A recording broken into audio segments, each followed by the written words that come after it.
ঘরে কি বউ নাই? আছে, একটা বউ কি যথেষ্ট? একটা বউ তো যথেষ্ট না।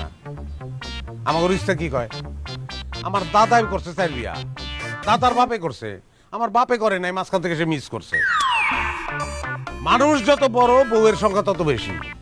মোগল সম্রাটগুলোর দিকে তাকাও, নবাবগুলোর দিকে তাকাও, পত্নী উপপত্নী অভাব নাই। ছোট লোকের থাকবো একটা বউ, বড় লোকের একটা বউ থাকবো কেন? আমাকে সয় সম্পত্তির অভাব, 200 বিঘার মতন জমি, খাইবো কেটা? বউ লাগবো না? আরো অনেক বউ লাগলো, দুইটা তো থামবো না আমি মা। শোনো, তোমার বড় আপা আমার বড় বউ, যাও সালাম করো। আমি আজকে আরে আরে এই আরে বেউসনের মতো ঘটনা তো না।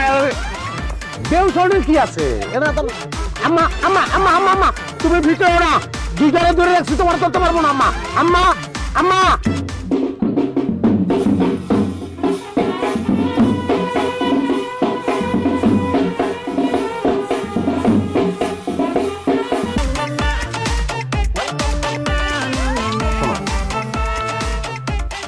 জীবনটারে এত সিরিয়াসলি নেওয়ার কিছু নাই।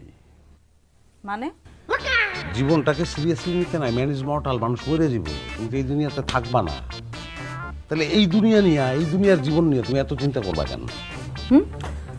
যেহেতু এই দুনিয়ায় তুমি থাকবাই না, সো এই দুনিয়ায় তুমি একটা বিবাহিত পুরুষকে বিয়ে করলা না অবিবাহিত পুরুষকে বিয়ে করলা, এটা তো ম্যাটার করে না, একজনের বিয়ে করলেই হয়। আপনি যা ভাবতেছেন আমি ঠিক তার উল্টাটা ভাবতেছি। কেমন? মানুষের জীবন তো একটাই, আমি তো আরেকটা জীবন পাবো না। একটা বিবাহিত পুরুষকে আমি কেন বিয়ে করব? তার সাথে কেন সংসার করব? আমি তো আরেক জীবনে একটা অবিবাহিত পুরুষকে বিয়ে করতে পারবো না, তাই না? কোথায় যুক্তি আছে, কিন্তু বিবাহিত পুরুষ তো অভিজ্ঞ, বিবাহ করছে, বিবাহের ব্যাপারে তার অভিজ্ঞ আছে। তো সব জায়গায় তো মানুষ অভিজ্ঞ লোককেই খোঁজে। যাই হোক, শোনো, কাছে আসবেন না আপনি। কথা বলতে হলে তো কাছে আসতেই হবে। তুমি তোমার অ্যাচিভমেন্টটা দেখতে পাইতেছো না, তুমি আমার বিয়ে করে কি পাইতেছো এটা তুমি দেখতেছো না, যে কারণে তুমি আগে বেরোচ্ছ। 200 বিঘা জমির মালিক আমি, 100 বিঘা তোমারে দিয়ে দেবো। আচ্ছা যাও, 100 না, 125 বিঘা দিলাম, বাকি 75 বিঘা বড়টাই ভোগ করবো। বুঝতে পারতেছো না? এটা কিন্তু বাস্তবতা। আজকে ভাল লাগতেছে না, একসময় এটাই তোমার ভাল লাগবে।